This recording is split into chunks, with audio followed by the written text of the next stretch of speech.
O João Marcílio falou o seguinte: será que a teoria das frutas recebeu desejo bateria com a fruta da Bonnie? Ela queria tanto ter 10 anos para ser curada que a fruta dela fez ela envelhecer. Cara, esse pensamento é muito interessante e se baseia numa teoria que o próprio Vegapunk colocou na obra de One Piece. Isso é interessante porque o Oda, com essa teoria, conseguiu motivar a gente a pensar que essa é a real origem das frutas e começou a tratar isso como verdade absoluta. Porém, lembre-se que o Vegapunk não tem certeza disso. Ele inferiu isso pelas coisas que ele viu sobre o século perdido ao longo da vida dele, e essa é a teoria que ele mais acredita. Porém, isso pode não ser verdade. Até porque existem frutas muito subjetivas que é difícil pensar num possível desejo de alguém ter aquela fruta. Porque cá entre nós, quem que precisa de uma bandeira ou uma mola, por exemplo? Porém, se essa teoria for verdade, se esse realmente for o desejo das frutas, e essa é a verdadeira origem delas, faria muito sentido que a primeira pessoa portadora da fruta da idade da Bonnie tivesse alguma doença degenerativa como a Bonnie, ou tivesse pouco tempo de vida e por causa disso, ela desejava ser mais velha e dessa forma ela ganhou o poder da fruta. Não necessariamente por ser a Bonnie, até porque aparentemente essas frutas não seguem os seus hospedeiros, assim como as Zoans, que já foi dita pelos Gorosei que tem esse poder, mas a primeira pessoa portadora da fruta da Bonnie pode ter tido esse pensamento. E se isso for verdade, é muito interessante pensar na origem das frutas como um todo. A primeira pessoa que portou a fruta do Nika, a primeira pessoa que portou a fruta do terremoto e por aí vai. Seria muito interessante teorizar o que essas pessoas desejavam ou em que situação esse poder surgiu. Quanto a Bonnie, é muito interessante pensar que a fruta a escolheu devido a ela ter pouco tempo de vida e querer viver além de seus 10 anos. Mas aí a gente teria que talvez inferir que essa fruta na verdade fosse uma Zoan e não uma Paramécia como aparenta ser, porém a gente poderia ter um argumento que essa é a única fruta que consegue se assemelhar ao Nika de alguma forma. Inclusive nós ainda vamos falar sobre isso nesse vídeo, então fiquem com a gente até o final. E sejam bem-vindos mais uma vez ao canal Supernovas, o canal favorito do Eiichiro Oda. Meu nome é Samuel e eu estou aqui finalmente com meu parceiro Isaac. Fala, galera! Depois de uma série de vídeos que a gente não conseguiu gravar juntos, estamos aí de novo. E esse é mais um vídeo da série Supernovas Respondem, que é aquele quadro no canal onde a gente responde as perguntas que vocês nos mandaram lá no Instagram e na comunidade do canal. Se vocês ainda não nos seguem no Instagram, já sigam a gente, é um dos primeiros links aí na descrição, o @canal Supernovas, onde vocês podem mandar suas perguntas e quem sabe a gente responda aqui em vídeo. Mas sem mais enrolação, vamos direto para a próxima pergunta.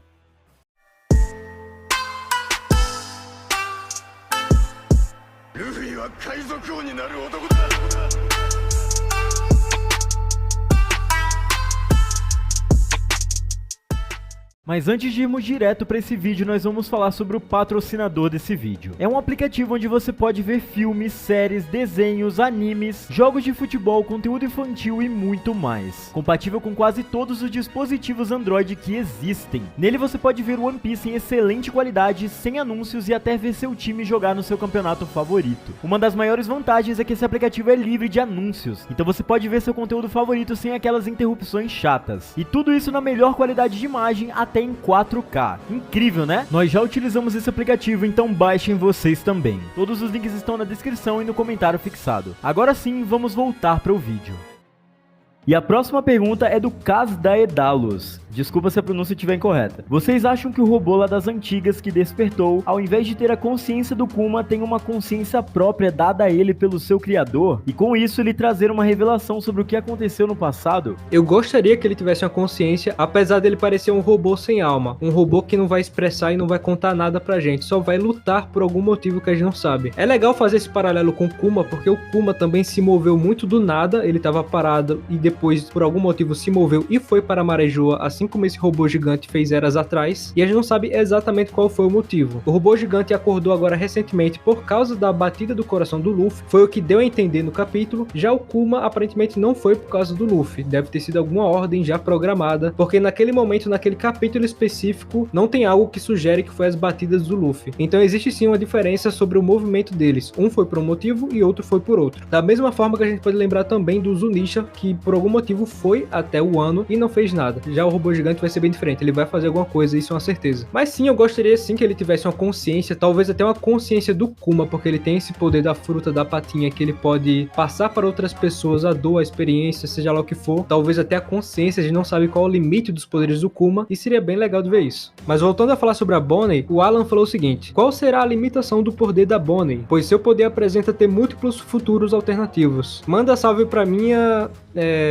pra tia do cara aqui. Deixa quieto, Isaac, pelo amor de Deus. Cara, isso foi um tema bastante discutido ao longo dessa semana, principalmente com a última página do capítulo, que é literalmente a Bonnie usando o Gear 3 do Luffy. Isso pegou muita gente de surpresa, até porque a fruta é da idade e ela não deveria deformar tanto o corpo da Bonnie, embora ela já tenha feito algo parecido ainda em Egghead, então não foi uma total surpresa pra gente, só deixou a gente um pouco confuso sobre qual realmente seria o poder da Bonnie e qual o limite que ela poderia chegar, já que mexendo com possibilidades, ela poderia mexer com muita coisa. Eu acredito que a limitação do poder da Bonnie é o seu próprio corpo. Deformar o seu corpo distorcendo a realidade é uma coisa, mas ela, por exemplo, não poderia se transformar em outra coisa ou usar os poderes de alguma outra coisa. É tudo baseado na limitação do seu próprio corpo. Ela pode sim tornar alguma parte de seu corpo gigante, mas em contrapartida tem que deixar alguma parte pequena. Ela distorce o próprio corpo dela como se ela fosse única, mas não necessariamente sendo elástica ou tendo as propriedades da borracha assim como ele tem. Ela pode apenas mexer com a sua probabilidade e a probabilidade de outras pessoas quando ela usa, por exemplo, a fruta no Luffy e ele fica velho com a aparência do futuro que deu errado. Porém, se a gente for parar pra pensar, essa fruta pode ter sim uma conexão com o Nika de alguma forma, até porque a aparência dela ficou muito semelhante à do Luffy. E mesmo sabendo um pouco da história, é muito difícil para ela manipular a fruta apenas usando a sua imaginação sem ter alguma prova cabal que o que ela está imitando é realmente a aparência do Nika. Então pode ser que no passado essa fruta foi usada por alguém próximo ao Nika ou Joy Boy e essa pessoa já descobriu esse potencial da fruta e a Bonnie, por consequência, conseguiu usar esse potencial, imaginando no futuro que ela mesma fosse o Deus do Sol. Mas em relação à limitação, eu penso que é isso mesmo. A única limitação da Bonnie é o seu próprio corpo, diferentemente do que acontece com a fruta do Luffy, a Hito Hito no Mi modelo mítica, em que não há limitação. A única limitação é a sua própria imaginação. E a próxima pergunta é do Nicholas. Vocês não acham meio inconveniente o Oda ter feito Moria ter ido para a Ilha do Barba Negra tendo o poder que ele tem? Fica meio óbvio que o Barba Negra roubaria sua fruta. O que vocês esperam que o Barba Negra vai fazer com a fruta do Moria? Cara, se foi inconveniente eu não sei, mas que foi muito conveniente pro Barba Negra, com certeza foi. Até porque aparentemente não estava nos planos o Barba Negra ter a fruta do Moria, mas o Moria acabou indo pra Hashinozu pra tentar buscar o Absalom, o seu bando, e com certeza ele não conseguiu isso e provavelmente tá preso em algum lugar lá em Hashinozu. Então foi muito conveniente pro Tite, que vai usar essa fruta de alguma forma, seja com o Moria vivo ou ele possuindo essa fruta. Aí fica a questão, será que ele vai dar essa fruta para algum membro do seu bando ou para si próprio? Porque a última vez que a gente viu o Barba Negra procurando uma fruta, foi a fruta da Boa Hancock. Ele falou que queria essa fruta. Será que pelo objetivo dele ter sido frustrado de pegar essa fruta da Boa Hancock, ele vai atrás de outra ou vai continuar com esse objetivo de capturar a fruta da princesa? Fica essa pergunta. Mas acontece que o Barba Negra, além de ser um grande estrategista, ele pensa muito no que ele vai fazer, ele também é um aproveitador nato. Então ele vai aproveitar muito bem essa fruta do Moria de alguma forma, revivendo alguém que a gente não sabe exatamente quem é. Por favor, Oda, não reviva o Ace, por favor. E o que ele vai fazer com essa fruta? Bom, o céu é o limite. O Oda pode fazer o que ele quiser a partir desse momento. E falando no Eiichiro Oda, o Venitz falou o seguinte: e se Eiichiro Oda, além de se inspirar em Dragon Ball para criar a saga do East Blue, tenha se inspirado na saga dos androides para criar Imu-sama? Imagine que louco seria se a voz dela no anime fosse meio robotizada, demoníaca. Não me lembro onde vi uma teoria assim, mas seria interessante. Ela ser um androide criado pelo povo antigo. Essa última frase me chamou muita atenção e é por isso que eu escolhi essa pergunta. Imaginem se Imu-sama na verdade for um androide, um robô do reino antigo, que ele tenha evoluído a tal ponto que ele tem inteligência própria e diferente dos outros robôs que tem uma programação a ser seguida, ele se desenvolveu de uma forma autônoma e agora ele não precisa de um criador, um mestre, e ele consegue tomar suas próprias decisões e agir de acordo com sua própria vontade. Esse tema já foi explorado em outras obras, uma das mais famosas talvez seja Os Vingadores, a Era de Ultron, e tudo isso se baseia, claro, nas 3 leis de Asimov. O Oda é apaixonado pela ficção científica, então eu não duvido nada que ele decida de uma hora pra outra que o vilão final de One Piece na verdade é uma máquina, mas uma máquina, claro, com pensamentos próprios e até, quem sabe, seja um sobrevivente do reino antigo que tem um corpo de máquina para sobreviver eternamente. Aí eu já viajaria um pouco mais, mas vocês entenderam onde eu quero chegar. Seria muito interessante e até justificaria, por exemplo, o poder de Imu-sama de controlar aquela máquina gigantesca que sobrevoou Lulúzia e destruiu a ilha completamente. As possibilidades são infinitas e a cada vez mais estamos nos aproximando de ouvir a voz de Imu-sama no anime. E isso pode até nos dar um norte se ele é mulher, homem ou talvez uma criatura. Eu tô muito ansioso pra isso. E a próxima pergunta é do Brian Renato. Fala, Super Supernovas, tranquilo? E aí, mano, beleza? Será que na realidade Nika não era um Lunariano e sim um bucaneiro? Já podemos dizer que sabemos duas das raças que Big Mom disse que não tem na tripulação dela. Quais seriam as outras e será que também tinha uma ligação direta com Nika e o século perdido? Nesse momento da obra, o mais correto a se pensar é que Nika fazia parte de uma dessas tribos que era oprimida, seja ele um bucaneiro, porque né, eles foram escravizados, eles foram caçados, seja os Lunarians que entraram em extinção, ou seja os próprios gigantes, que nós temos exemplos aí durante a obra que foram povos que lutaram bastante de frente contra o próprio governo. A gente pode lembrar, por exemplo, o próprio Ross. Então Nika se encaixaria em uma dessas três tribos justamente por causa dessa característica. É muito estranho tentar pensar que ele seria um humano normal e que esses outros povos, os Lunarians, os bucaneiros, estão sendo perseguidos sem nenhum motivo. Existe algum motivo e possivelmente seja a ligação muito profunda que esses povos tinham com Nika no século perdido, possivelmente ajudando o Nika a lutar contra o governo mundial nesse século perdido. E a nossa aposta aqui é antiga e a gente não mudou de opinião ainda, porque a primeira vez que a gente vê a dança do Nika é lá no arco de Skypiea. O Nika tem características físicas, características na sua aparência que lembra o povo que mora na Ilha do Céu, então se fosse para chutar uma raça que ele pertence seria essa. Mas a raça dos bucaneiros que foi introduzida agora também não foge muito disso. E o Eduardo Melo falou o seguinte: salve, parabéns por todo o conteúdo maravilhoso do canal. Valeu, mano, e a gente fica muito feliz quando vocês falam isso, porque a gente meio que passa um tempinho escrevendo, e quando a gente comenta que a gente quer saber a opinião de vocês no comentário, não é à toa, porque a gente quer saber se vocês discordaram de algum ponto, se concordam com outros, então é muito legal esse feedback de vocês. E ele continua aqui falando: podem comentar qual a forma mais One Piece que vocês enxergam a derrota do Saturno, e também se vocês acham que o Kizaru merece ser libertado, entre aspas. Afinal, dançou o funk do Nika. Tá pedindo